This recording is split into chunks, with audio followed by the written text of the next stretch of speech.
Fatal Frame 2 Crimson Butterfly, referred to by me as Crimson Butterfly from this point on for brevity's sake, is a 2003 survival horror game by Tecmo that was first released on the PS2. It is the sequel to the original Fatal Frame, which was released a year earlier. The second installment features a ton of really smart updates to the original gameplay mechanics, such as a much better use for spirit orbs, more rewarding and varied camera obscura power-ups, and, at least toward the latter half of the game, more fluid camera obscura functionality. As well, we see the actual radius of the narrative's locus expand, for better and for worse. Again, before diving into all this and more, I do feel the need to say up front that Crimson Butterfly is my favorite installment in the series and my all-time favorite game in general. While true, I do actually have some critical things to say about it, but I did want to provide some transparency. And let's begin with why Crimson Butterfly sits so highly in my estimation. The main reason is, quite simply, I relate to it the most. Horror games and other horror media hit the hardest when you can create a deep personal connection. The horrors happening on screen are happening to the characters, not you. As a result, there's always a degree of separation that lessens the overall potency of whatever horrifying thing takes place. There are a number of ways to get around this, the primary being artful attempts at encouraging your audience's suspension of disbelief. A lot of horror is ridiculous, especially when looking at it reductively. Hell, there's even a pretty good Geico commercial that touches on this, and you should go searching for it if you haven't ever seen it. That being said, excellent creators of horror know how to make us forget that what we're watching, reading, or playing isn't real, and that goes a long way toward keeping us terrified. If the illusion breaks, so does your audience's interest. Another method employed, though not quite so easily because of its relative lack of universality, is that personal connection I mentioned above. You see, twins are the main component of the ritual at the center of Crimson Butterfly's plot, and I am an identical twin. That being the case, I could very easily put myself into the emotional headspace of the various twins featured, from our protagonists Mio and Mayu Amakura, to Yae and Sae Kurosawa, to Itsuki and Mutsuki Tachibana. Seeing the horrors these sets of twins were forced to endure, all for the relative safety of their village, struck a very deep chord with me, as I couldn't help but imagine all of this happening to my brother and me. Just like the first game and other entries in the series, Crimson Butterfly puts us in the shoes of our protagonist, only this time we get two for the price of one. And just like its predecessor, the second entry does a good job of justifying why Mio and Mayu are even in All Gods Village's general vicinity in the first place. You see, Mio and Mayu used to play in the woods near the village. As a cherished childhood spot, of course they would find it upsetting to hear that the imminent construction of a dam would cut them off forever from this beloved place. Upon hearing this news, the twins resolved to visit the forest just one more time. While sitting near a stream and taking in the beauties of nature, the pair reminisce about all the good times they shared there, as well as, crucially, one very bad and fateful occurrence. While playing as the pair, you will quickly notice that Mayu walks with a limp. This is due to a permanently disfiguring accident that occurred on one of Mio's and Mayu's jaunts through the woods, in which Mayu took a nasty tumble. From the flashback, we can see that just before the accident, Mayu had been calling after Mio, desperately imploring her to wait. Would Mio listen? No! And as a direct result, Mayu will never walk without a limp again, something she just won't shut up about. But I've just gotta say, that's a lot of blame to put on a fucking child. Like, where were the adults?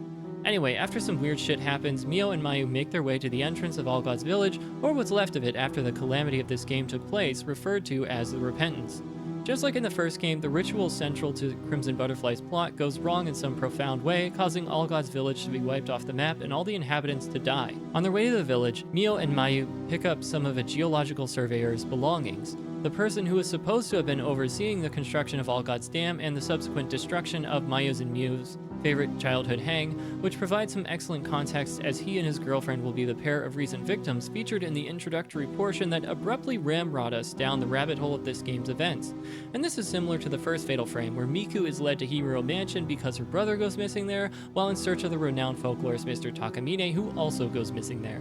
This is something that works so well toward not only justifying the presence of our protagonists, but also connecting them to all of the major players, both past and present. Upon crossing the threshold into All Gods Village, more weird shit starts happening to Mayu, which is made known to us by what I call the juxtaposing effect, which is just a handy term I use to talk about a common device that Fatal Frame series employs.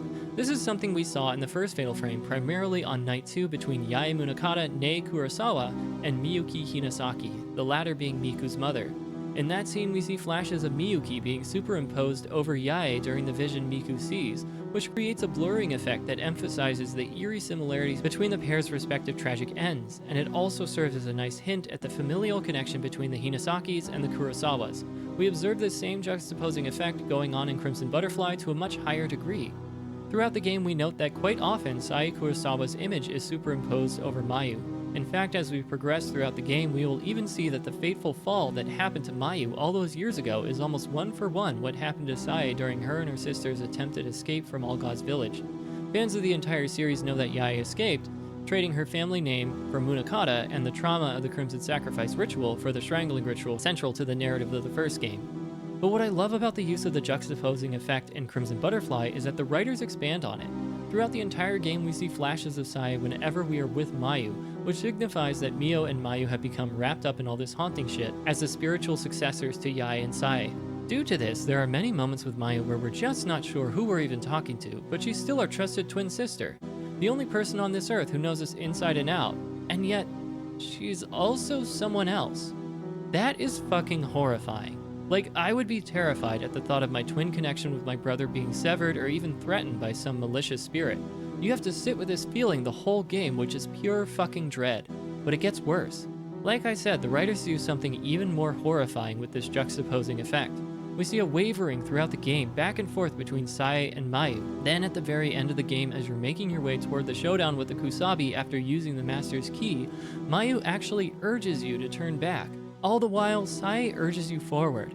The oscillation back and forth between the two identities increases in rapidity until the absolutely bone-chilling moment where they are one.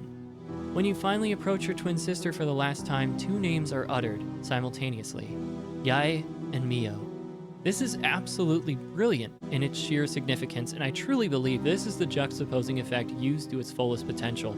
We have seen Mayu at war with Sae's spirit throughout the entire game, and when we approach Mayu one last time, the two are one, which emphasizes the potency of this moment. As mentioned, leading up to this scene, as you approach, Mayu urges you to turn back and abandon her. And I can't help but read this as they're trying to resist Sae's will one final time, because Mayu knows what Mio will be forced to do if she proceeds any further, something she totally hints at with her wording.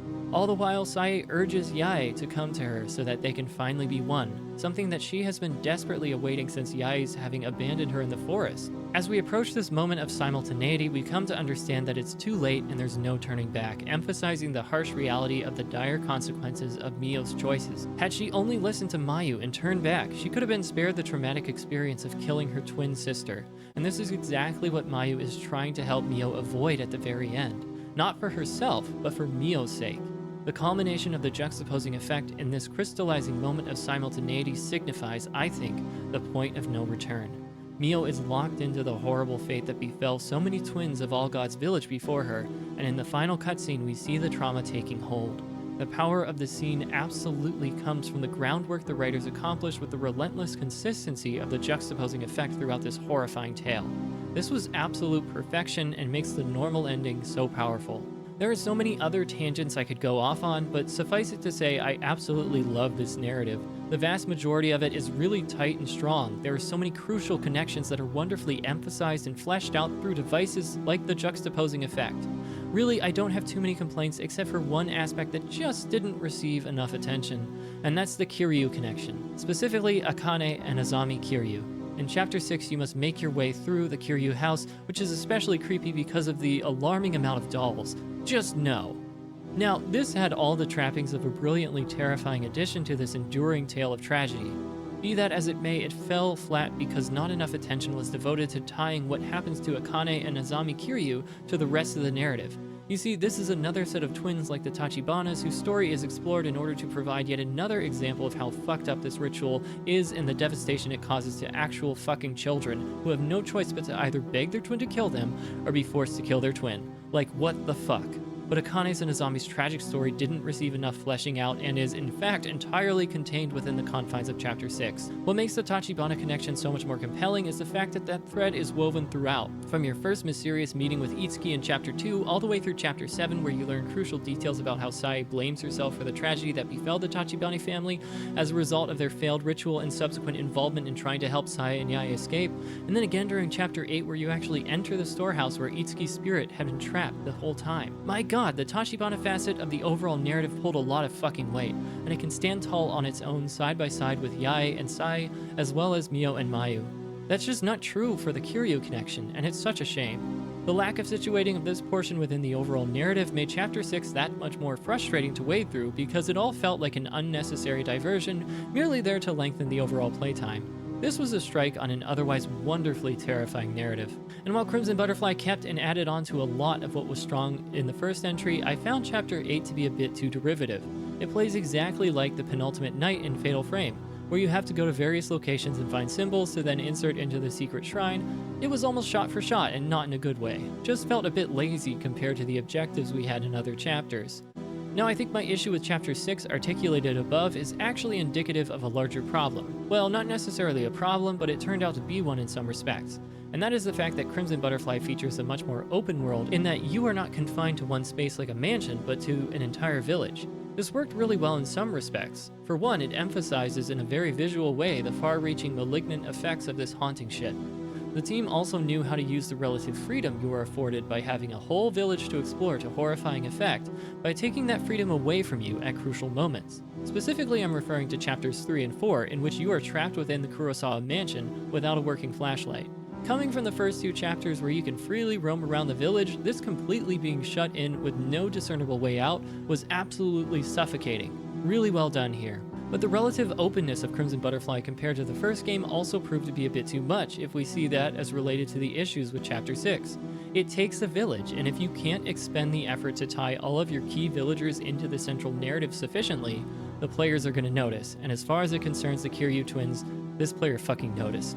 This is certainly one drawback to opening up your world. Well, we've talked enough about the narrative, let's move on to the actual gameplay updates.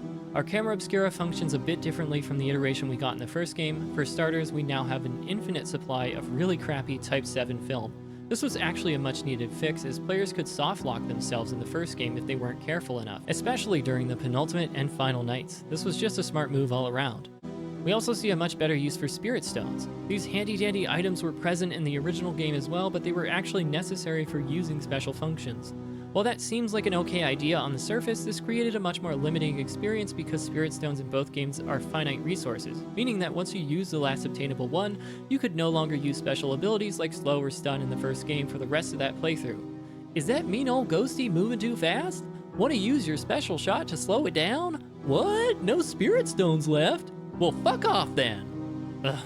Switching this up and making spirit stones necessary to add to slots on various camera functions and special lenses in order to then spend points to power them up was a much better choice for a finite resource. It gave you a sense of agency in customizing your camera how you saw fit, knowing that you'd have to make some tough choices with the limited spirit stones you could obtain in a single playthrough. And locking the use of special lenses behind accumulated spirit points also made for a much better scenario that still encouraged you to be strategic and not just blow through your points. Crimson Butterfly is also the first game in the series to introduce the alarm function, which is just a godsend for unskilled players such as myself. I played every game but the third one at this point, and I still don't fucking know what a Fatal Frame even is, but having that alarm bell go off to help me figure it out really made a world of difference. And though it isn't accessible until later in the game, the ability to cycle between 3 equipped lenses was also a much needed addition. My god, having to open the menu every time you want to equip and then use a different lens was tedious and took so much momentum out of the combat experience. Finally, though I hate to say it, the devs nerfing the camera obscura was actually a good thing. I am not a fan because I suck at these games and mostly play them for the story, but it was really too easy to just take pot shots in the first game and muddle your way through as long as you had the film to spare. This playstyle required no skill and didn't encourage you to actually learn how to play the game, and in the cruelest way imaginable, Tecmo takes the option away from you in Crimson Butterfly. Oh, you can shoot a ghost whenever you please, but anything less than a 0 shot will do potato amounts of damage, and not Idaho potato either. I'm mad about it, but I can see why this was a necessary change. These elements and more made for a much better, smoother gameplay experience over the first game, but that's not to say the changes were all good. I feel like around this time, playing spoopy games in the dark became super popular. And I feel like I must be right, because while the original Fatal Frame also capitalized on darkness to augment the horror experience, Crimson Butterfly took it to an unnecessary level, and I just couldn't help but wonder why. There were moments where I was squinting, trying to muddle my way through various screens with no earthly clue how to navigate. Thank God for the map, which is something I pulled up an obnoxious amount of time. And all of this difficulty, by the way, is with the brightness setting all the way up. Now maybe it's just my TV, but I didn't have these issues with the original Fatal Frame, and I played that one on the same TV. My last complaint with the gameplay is actually more of a preference than a criticism. This has to do with the alternate ending being locked behind a difficulty wall, and just hard mode in general. First and foremost, we need to stop locking actual bits of story behind a difficulty wall. Games should pose a challenge, but you've also got to realize that your player base isn't a monolith. Some of us don't like insane challenges. We're here for the brilliant story your game is telling. I think there are reasonable things to lock behind difficulty walls, such as better equipment, but never the story. Go for a choices matter route instead and make us feel like we have some agency over how the story unfolds. Not only is that better most of the time, but you won't alienate players who want to get lost in the world you've created, but just don't want to put up with any difficult bullshit. Secondly, the only thing that changes from normal mode to hard mode is that the ghosts do more damage when they hit you. That is not more difficult, that is just lazy. I know we were still figuring shit out, but y'all basically made me play through the exact same experience twice just to get the alternate ending. The only difference is that my ouchies need more herbies. At least throw in some new challenging enemies or change up the movesets, or even make the puzzles more challenging. We have options, people. Hard mode felt like little more than an unnecessary and annoying roadblock. All that being said, Fatal Frame 2 Crimson Butterfly provides you with a haunting narrative that certainly isn't perfect, but will nonetheless keep you enthralled to the bitter end. With some smart updates to the gameplay mechanics, it also gives you a satisfying survival horror experience for those brave enough to get spirited away to All God's Village. Enter at your own risk.